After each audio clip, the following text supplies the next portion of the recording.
What's going on, everybody? This is your boy, the Sports Doc Spock of Sports Doc Spock Radio. And I don't have my headset on. But anyway, Stephen A. Smith and LeBron James had an on-the-court incident earlier this week. And Dwyane Wade and Carmelo Anthony speak on it on Dwyane Wade 7 p.m. in Brooklyn podcast. Let's take a look at the segment of this and let me see what y'all think. Let's go. From the Lakers huddle mid-game against our New York Knicks. That's bold. To confront Stephen A. Smith on the day that it was announced that he signed a $100 million contract with ESPN. Put your money where your mouth at. Oh, I suggest y'all do subscribe to Carmelo Anthony's 7 p.m. podcast. It's very entertaining. Over comments about him and his son/teammate. It's crazy to see son/teammate on here. Bronny James. Footage shows LeBron telling Stephen A, stop on my son. Stephen A responded on First Take and his podcast, clarifying that he wasn't critiquing Bronny, but rather the position his father LeBron put him in. So you Melo, critiquing the pops. Wade, your thoughts on this wild situation? I know the world is dying to hear what y'all got to say about this. He's the guest, man. Come on. He's on the couch, man. 2003, LeBron James was the first pick in the draft. Carmelo Anthony was number 3, and Dwyane Wade is number 4. And they all have close relationships. They're all friends, all three of them. And my Pistons got Darko Milicic. Could have had one of these. Anyway, we won a championship in 04, but yeah. All right. I have a personal relationship with Stephen A. Obviously, our relationship with Brian and my relationship with Brian is documented. Of course. You know what I mean? And I have a relationship with Stephen A. as well. And so we talk. You know what I mean? I'm not talking out of school. Me and him text back and forth about the situation. And just, you know, to be candid and honest, I told him, you know, it's dual sides once again. You know, I mean, I think you understand both sides if you're that person who wants to understand both sides. I told him, as a father, I'm walking up on you. Right. I get it, because I'm like that too. Like I'm at you. Of course. But also, you know what I told him, I said, and I think we've never seen LeBron do that. Like we've never seen, like LeBron don't even go back at players that foul him too hard on the court. We've never seen him be, like, he's always been just even keel and level headed in every aspect. And sometimes you want him to jump. Sometimes you want him to go, and he won't. And so to watch the clip and watch him on that bench and see Stephen A. over there, he couldn't take it. He couldn't take it. Yeah, I mean, a lot of us parents are a little bit more, and LeBron seems to be this way, a little bit more protective of our kids than we are even of our own selves. So he might be able to handle it because he's been in the public eye so long that people saying stuff to him is nothing. But like, when people say stuff about his kid, that probably hit a little bit different. So that's probably why he did it. And I also think the reason why he may have done it is because, well, he probably never really wanted to even confront Stephen A., but he just saw him.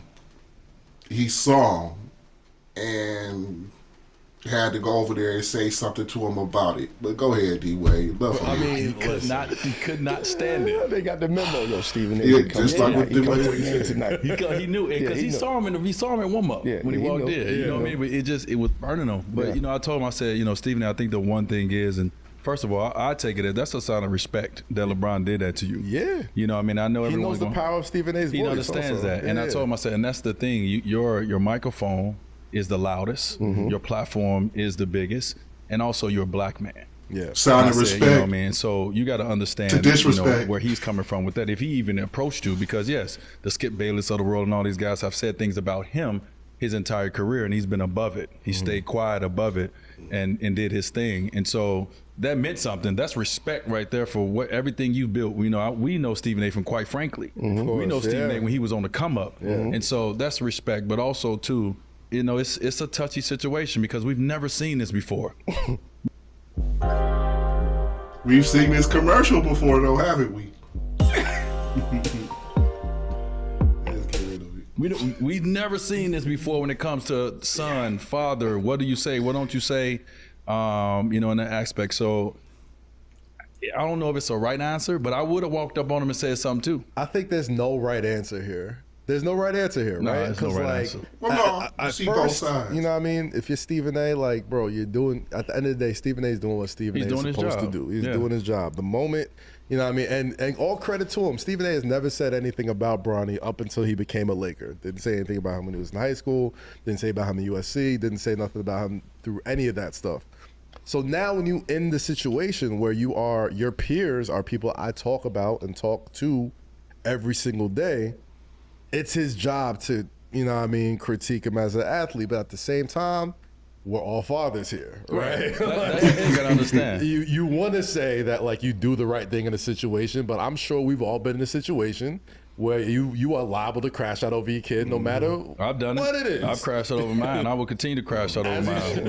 Right or wrong. I'm crashing out over mine. Right or wrong. And because you see your kid. Exactly. You see how it affects them. You don't see a teammate. Yeah, you don't see that. So Brian was like Stephen A said, that was a father. Yeah. That was point blank period a father that that he knows his son. He knows if it has affected his son in any way. They have conversations in their household. That was strictly a father. That was not LeBron James, one of the greatest players we've ever seen. That was strictly a dad. And from a dad perspective, I'm at you. But from a perspective, you doing your job, you're not wrong for doing your job at all. The way that Stephen A does his job, that's who he is.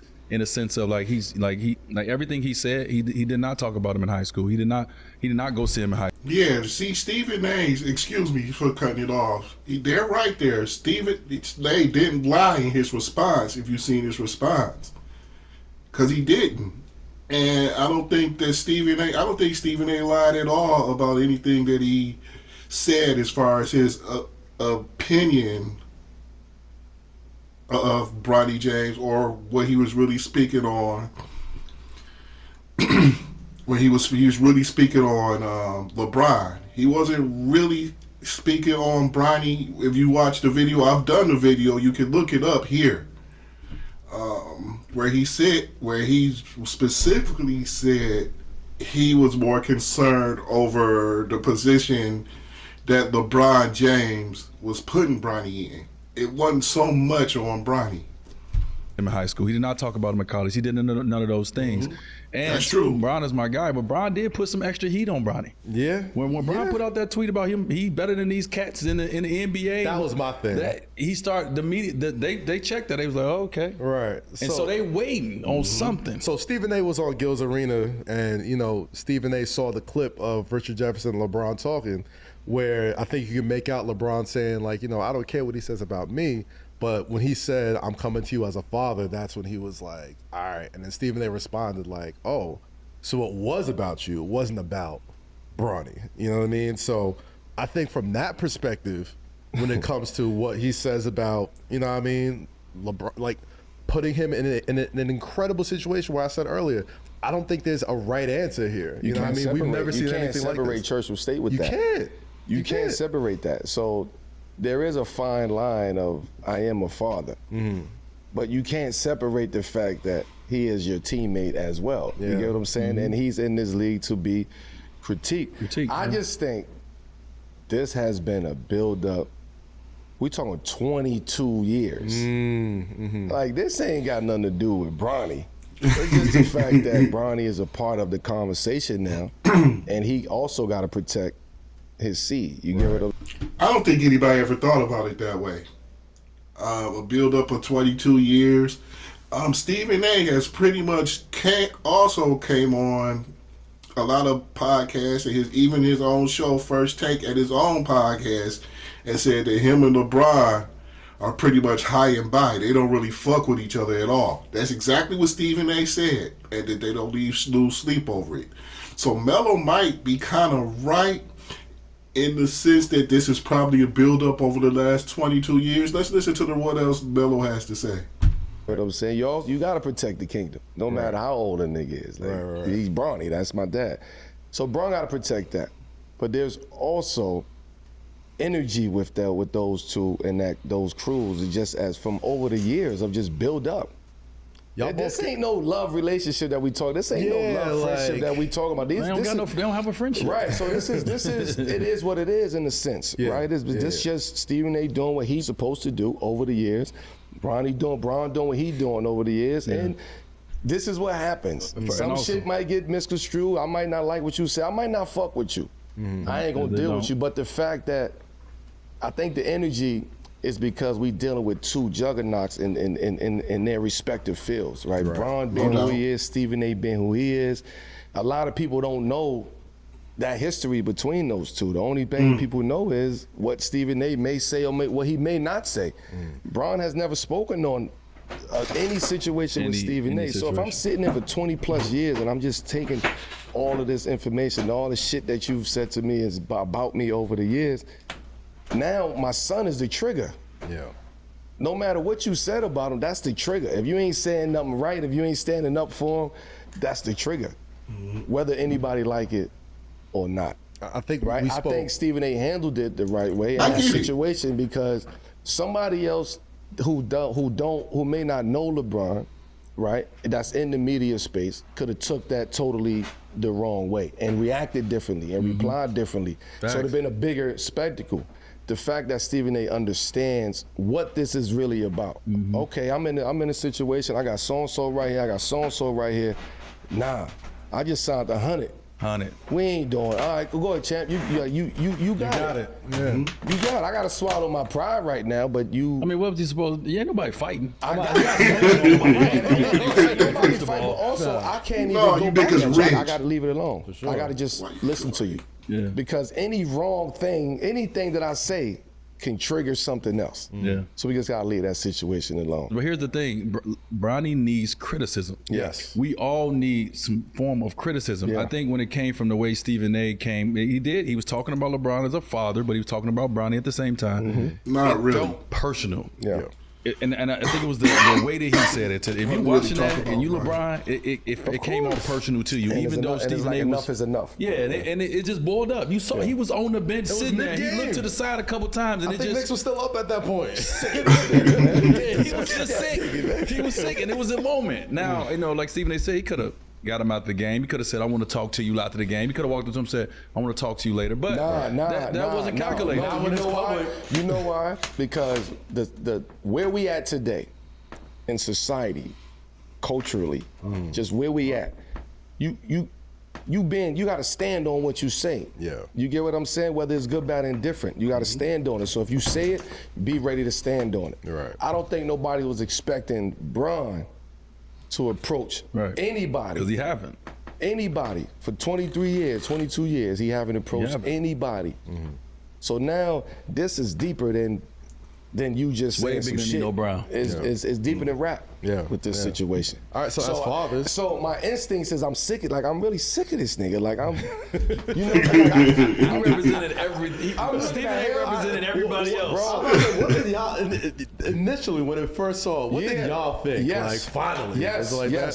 I know me. I know I would have did the same thing. That's the way I felt. I don't know how Bron felt. It wasn't about me. It was about seeing that. Like like about time.